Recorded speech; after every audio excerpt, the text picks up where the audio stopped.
গ্রামেগঞ্জে যে সকল কবি সাহিত্যিকেরা নিভৃতচারী হয়ে সাহিত্য চর্চা করে যাচ্ছেন তাদের নিয়ে রাজ্যব্যাপী একমাত্র সংগঠন বঙ্গীয় সাহিত্যিক অনুসন্ধান ট্রাস্টের উদ্যোগে বার্ষিক মিলন উৎসব 2025 এবং ঈদ সংখ্যা প্রকাশ অনুষ্ঠান হয়ে গেল গত 3রা এপ্রিল হাওড়া জেলার সাঁতরাগাছি মুন্সিডাঙ্গার আল আমিন মিশন শামসুন একাডেমিতে।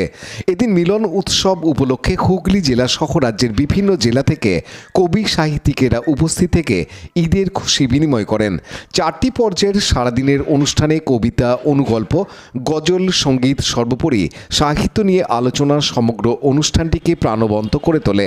এদিন অনুষ্ঠান মঞ্চ থেকে ঈদ সংখ্যা 2025 প্রকাশের পাশাপাশি বেশ কয়েকটি একক কাব্যগ্রন্থ, গল্পগ্রন্থ এবং উপন্যাস অতিথিবৃন্দ প্রকাশ করেন। পাশাপাশি সেরা জেলা কোঅর্ডিনেটর ট্রাস্টের ফেসবুক গ্রুপে ধারাবাহিক সাহিত্য চর্চার নিরিখে বিভিন্ন সেরা উৎসাহদাতা, অনলাইন মাসান্তিক সাহিত্য আড্ডা, বঙ্গীয় সাহিত্য স্মারক সম্মাননা, বঙ্গীয় স্মৃতি স্মারক সম্মাননা, বঙ্গীয় যুব সাহিত্য পুরস্কার সহ সাহিত্যের ঈদি সম্মাননা কবি সাহিত্যিকদের হাতে তুলে দেওয়া হয়। উল্লেখ্য, মিলন উৎসবের পাশাপাশি শামসুন একাডেমির উদ্যোগে বৈকালিক শিশু কিশোরদের হাতে গড়া মডেল প্রদর্শনী, বই ও বাণিজ্য মেলা অনুষ্ঠিত হয়।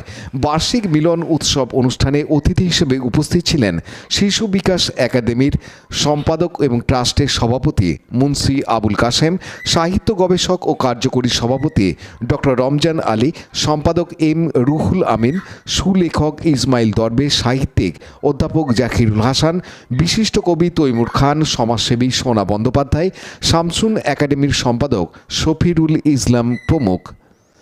আব্দুল গফরের রিপোর্ট, হুগলি টিভি।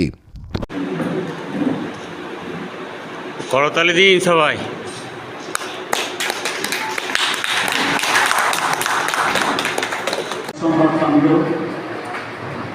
কর্মীদের শুভেচ্ছা জানাচ্ছি।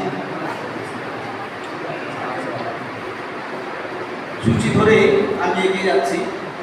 আমরা প্রথমেই চলে যাচ্ছি অভিবাদন জানাই এবং সেই সঙ্গে ঈদের শুভেচ্ছা ভালোবাসা।